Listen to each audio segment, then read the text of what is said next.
वंदे। बहनों और भाइयों, देश की इस पौराणिक और ऐतिहासिक नगरी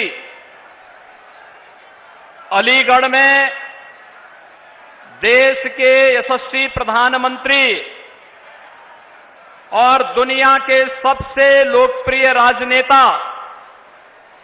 आदरणीय श्री नरेंद्र मोदी जी हम सब के बीच में अपना योग्य मार्गदर्शन देने के लिए यहां पर उपस्थित हुए हैं। मैं अलीगढ़ और हाथरस की जनता जनार्दन की ओर से आदरणीय प्रधानमंत्री जी का हृदय से स्वागत करता हूं, अभिनंदन करता हूं। मंच पर उपस्थित प्रदेश सरकार के मेरे सहयोगी मंत्रीगण श्री असीम अरुण जी, श्री संदीप सिंह जी, हमारे लोकप्रिय प्रत्याशी अलीगढ़ से श्री सतीश गौतम जी,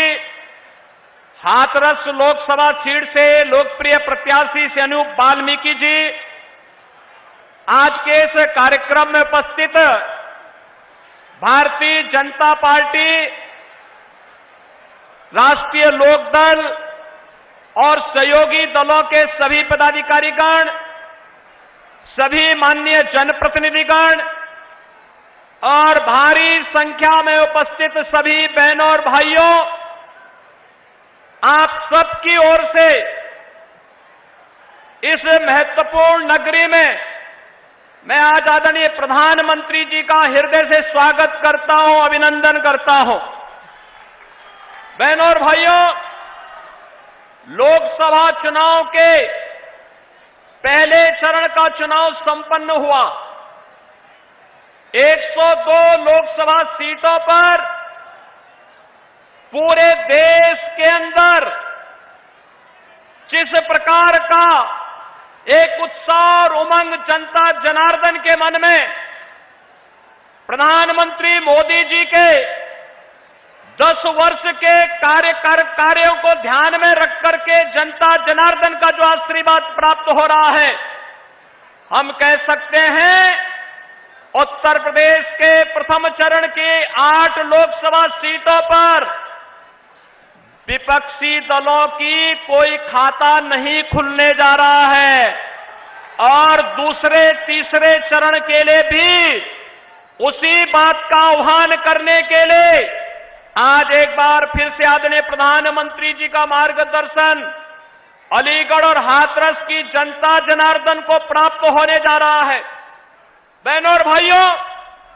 विकास और विरासत और गरीब कल्याण की जिन योजनाओं को पिछले 10 वर्ष के अंदर इस देश ने मूर्त रूप लेते हुए देखा है, वह अभूतपूर्व है, अभिनंदनीय है और भारत को विकसित भारत के रूप में स्थापित करने के लिए एक महत्वपूर्ण आधार स्तंभ के रूप में हम सबको प्राप्त हुआ है। इस सब के प्रति कृतज्ञता ज्ञापित करने का एक अवसर लोकसभा चुनाव 2024 हम सबको प्राप्त हुआ है। मेरी आप सबसे अपील है, अलीगढ़ और हाथरस की जनता जनार्दन को तो प्रधानमंत्री जी ने वह सब कुछ दिया जो यहां की जनता जनार्दन की दशकों से मांग थी, दशकों से मांग थी। जो लोग कभी इस बात के लिए नहीं सोचते थे कि यहां पर भी इस प्रकार के कार्य हो पाएंगे, उन सभी लोगों की अपेक्षाओं पर खरा उतरते हुए याद करिए, महान स्वतंत्रता संग्राम सेनानी राजा महेंद्र प्रताप सिंह के नाम पर विश्वविद्यालय की स्थापना के लिए आदरणीय प्रधानमंत्री जी स्वयं आए थे। अब विश्वविद्यालय बनकर के तैयार होकर के सत्र भी प्रारंभ कर चुका है। डिफेंस कॉरिडोर इसी अलीगढ़ को प्राप्त हुआ है। और बहनों और भाइयों, आपने अयोध्या देखी होगी, रामनवमी के अंदर भगवान राम का सूर्य तिलक 500 वर्षों का इंतजार समाप्त करने और इस अद्भुत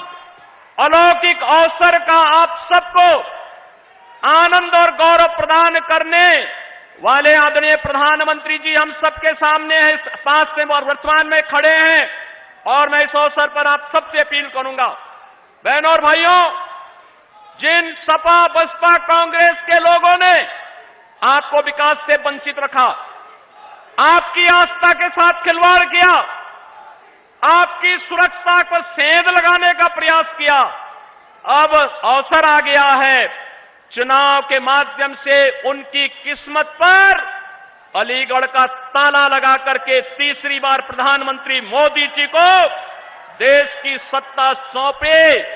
भारत दुनिया की एक बड़ी ताकत बनेगा और दुनिया ताकत बनाने के लिए, आत्मनिर्भर भारत बनाने के लिए, विकसित भारत बनाने के लिए आदरणीय प्रधानमंत्री जी के साथ देश भर का जो स्वर जुड़ रहा है, उस स्वर के साथ हम भी उस स्वर के साथ अपना स्वर मिलाएंगे। वह स्वर है फिर एक बार, फिर एक बार, फिर एक बार, अब की बार, अब की बार। आप सभी लोग इस विश्वास के साथ आप सबसे अपील करूंगा, अलीगढ़ से भारतीय जनता पार्टी ने पुनः सतीश गौतम को अपना प्रत्याशी बनाकर के आपके बीच उतारा है और अनूप प्रधान हाथरस से भारतीय जनता पार्टी के प्रत्याशी के रूप में आपके बीच में है। आदरणीय प्रधानमंत्री जी के प्रतिनिधि के रूप में कमल चुनाव चिन्ह के साथ आपके बीच में है। आप सबसे मेरी अपील होगी, हमें कमल चुनाव चिन्ह देखना है और मोदी जी के 10 वर्ष के कार्यों के प्रति कृतज्ञता ज्ञापित करने का जो एक अवसर हम सबको प्राप्त हो रहा है, इस रूप में हम लोग चुनाव जिता करके भारतीय जनता पार्टी और सहयोगी दलों को विजयी बना करके भेजेंगे। इस विश्वास के साथ मैं एक बार फिर से आदरणीय प्रधानमंत्री जी का हृदय से स्वागत करता हूं, अभिनंदन करता हूं। धन्यवाद। जय जय श्री राम। बहुत धन्यवाद और आभार लोकप्रिय मुख्यमंत्री आदरणीय योगी आदित्यनाथ जी। मैं जिन